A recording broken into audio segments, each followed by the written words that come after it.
Hi, everybody. Letitia Watson from Horse Spirit Healing and our Horse Healing Journey, which you can find on Horse Spirit Healing Facebook page. This is our 8th day. Whether you're joining me for the first time or us for the first time, or if you are on your own 8th day, I am glad that you're joining me. I know for myself the reason for doing this series was I knew I needed to really lift my energy vibration up to love, and that I was having a really tough time with a lot of the fear and unknowns that are happening on the planet right now. So I am still concerned in many ways, and I'm on this journey in Costa Rica on my own and finding this journey very interesting. And so for me, the answer was love, and horses love. That's why I'm here, is to share their amazing love with us humans, and that they have so much more to give us than jumping over things and doing exercises and performing prettily. They have an enormous capacity for love, unconditional love, which is why they do all that other stuff for us when they could just as easily run away and we have a pretty tough time domesticating a horse if it didn't allow it to be, because they're so big and powerful and we're not. So I know they do this out of love for us, all the things that they do for us humans, and what many humans experience, whether they've ever been taught it or not, or even thought about it, is that horses bring them an enormous amount of peace and joy and love. And it's why they love spending time with them.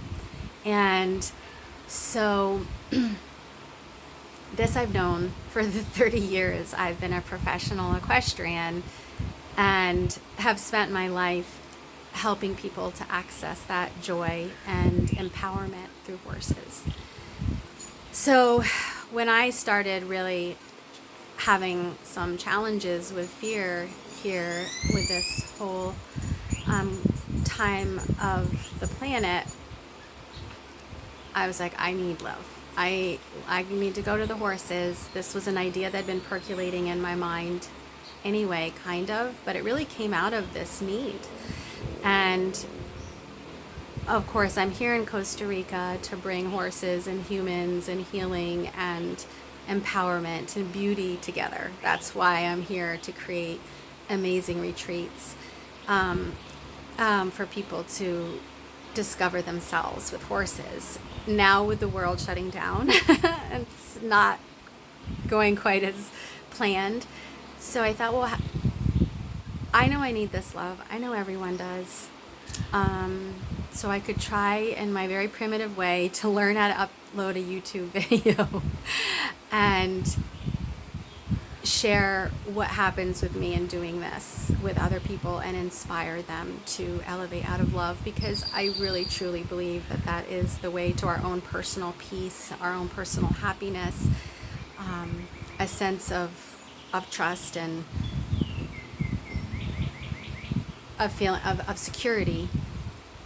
Is if we're in a place of love, then all those wonderful things generally can follow.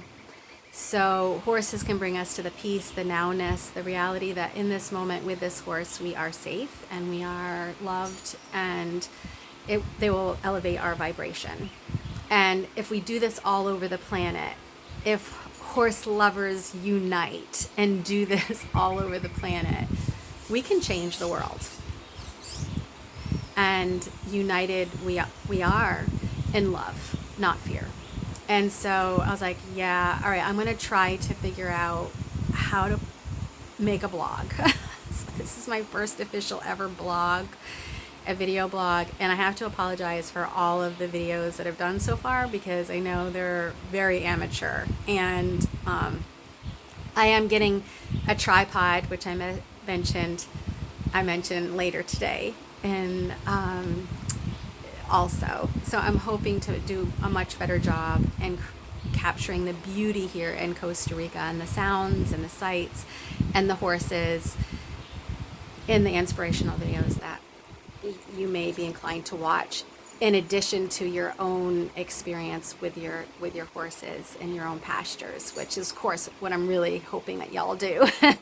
But if you're inspired to watch the videos that go with each day exercise or experience, I don't like that exercise, it's not an exercise, it's an experience. You're going with an intention to maybe experience something, knowing that your horse is leading the way the whole way, and just follow, just listen, just be, just feel, just trust, just love, receive love.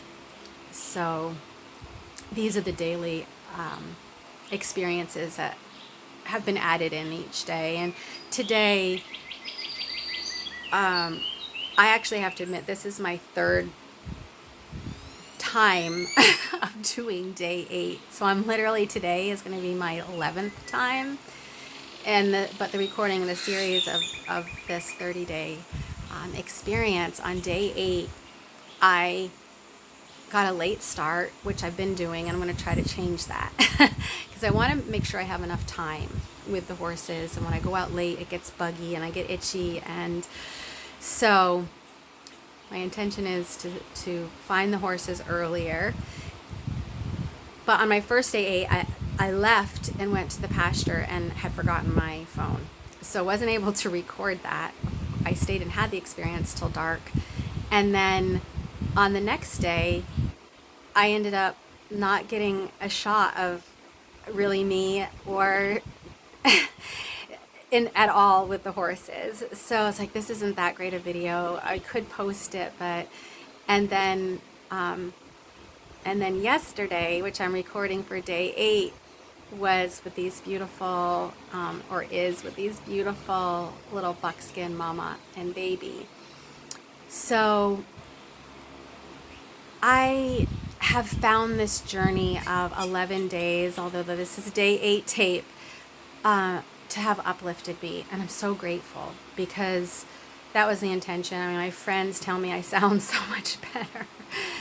And I feel better.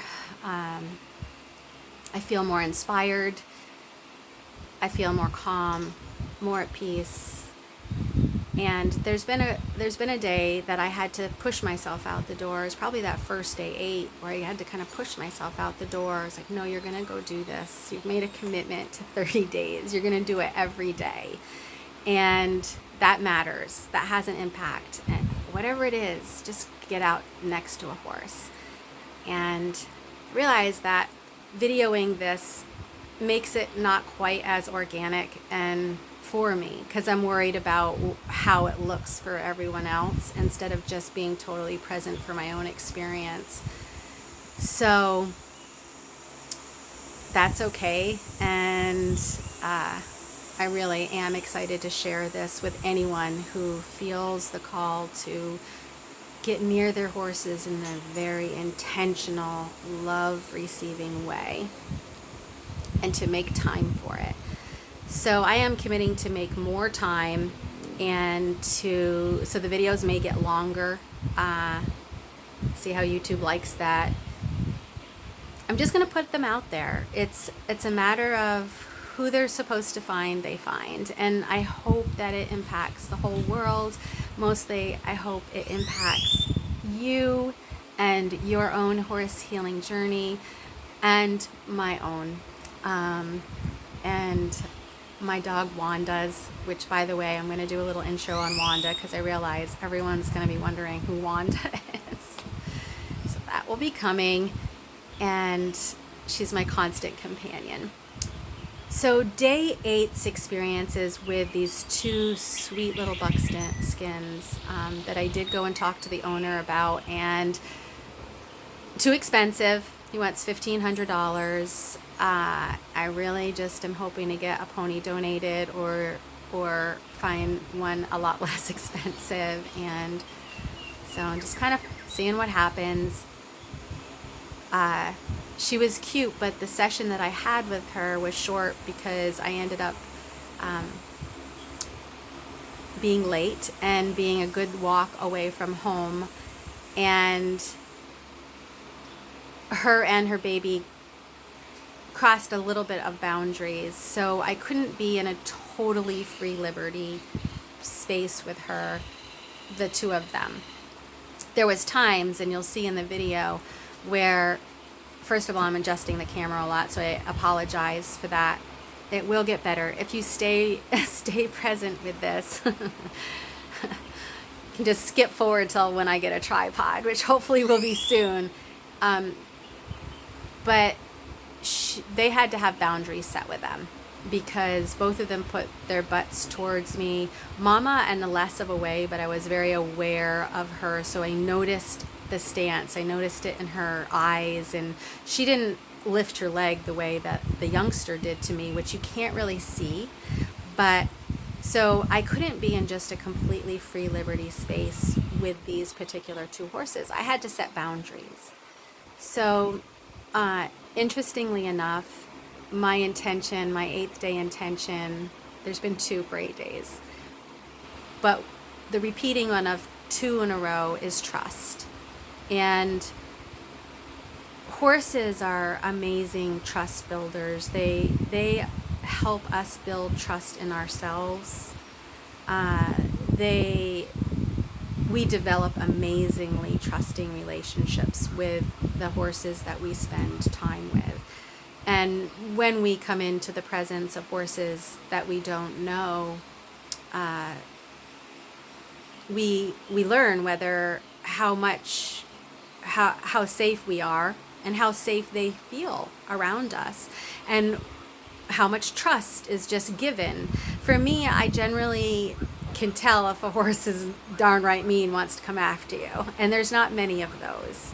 So most of the time it's that they're very curious, kind of indifferent, got other things on their mind, or rather don't see much use in humans, sort of like those categories. And they can range in how a horse feels at a particular moment. But horses that are shy, it's because they've had experiences. So what I'm discovering in some of these Costa Rican horses in the backyards that I have never met before, like these 2 buckskins, cute little mama pair and baby pair, are horses that Navajo and I found the other day. I'd never seen them before, and I just happened to go, and the owner was there the second time, and we kind of communicated because I don't understand Spanish. He doesn't speak English. We kind of got a little bit figured out, I think. But at any rate, it's like I'm having these cool experiences with horses that I don't know. And that's why I'm saying, like, if you don't have a horse, if you've seen one around, go knock on their door and say, hi. I was just wondering if I could, like, maybe pet your horse, hang out in a bucket near it for like 30 days in a row. Like, ask, if you have your own horse, then you're so lucky. And I hope that you experience this and you discover this video series at one point and you decide to try it forever. If you connect with your horses in this way, you will gain a deeper connection, and you will gain an enormous amount of love and filling. That's really my goal in this. Anyway, I'm wandering in this video, I guess because I was thinking about, that trust. And so my thought was the extra 8th day experience was to just go with that trust in mind, knowing how we experience trust, how we build trust, how we give trust automatically. Like, I give horses an enormous amount of trust unless I see something right away that would make me think that they might kick me or bite me or anything like that. I generally think the most likely is they're going to be curious or they're going to be shy. And if they're going to be shy, that I want to be very slow and respectful and allow them to feel the level of trust that they can have in me. That I'm not going to be grabbing them, asking them something and bossing them around. And that I'm just genuinely there to get to know them and connect with them. And lots of times shy horses that have no interest in being anywhere near a person at all become very curious about someone that comes to them in that kind of introductory way. And they're like, oh, is that human? Because they're used to people coming to them and wanting something and wanting to direct them, even if it's, I'm going to bring you to your food, or, step over here, or whatever. The little things that we're constantly bossing our horses around when we're working around them. Move over here, I got to pick that, and whatever. And then when we get on them, we're constantly bossing them around, which is fine. We need to be in that leadership role. If you're on your back of your horse, you absolutely should not be in free liberty unless you have a really trustworthy horse underneath you, and you're basically giving them the role of like, I'll let you decide where we're going to go today. I mean, that's fine, but it's still you giving that leadership to a point over. So I have 3 different relationships with the horse. I have leadership, which is when I get on their back, or whenever I put a halter on them, or whenever I'm asking them to do anything. So in today's video, I step into that leadership role, even though my intention with these videos is to be in a free liberty role. So there is free liberty, which is how these videos are being promoted, is to be with your horse in free liberty. So you're not asking them to perform anything. You're going into their presence and being with them and acknowledging their actual healing abilities to raise your vibration up to love, peace, and now, which is like, fantastic. Like, soak that in, receive that gift, let yourself be filled. And so we're not directing them in any way. We're appreciating that they have the ability to do that to us humans, and that we can receive that, and we can enhance it by understanding that that's actually happening to us, and that we can open ourselves and allow that in. And that's really what this experience is about, in the role of free liberty with our horses. And then there is leadership. And leadership is when we want our horses to listen to what our direction is and be responsive to us. And then there's stewardship. And stewardship is when we have invited this horse into our lives and into our families, and now we're responsible. And we have to take care of you every day and make sure that your needs are met.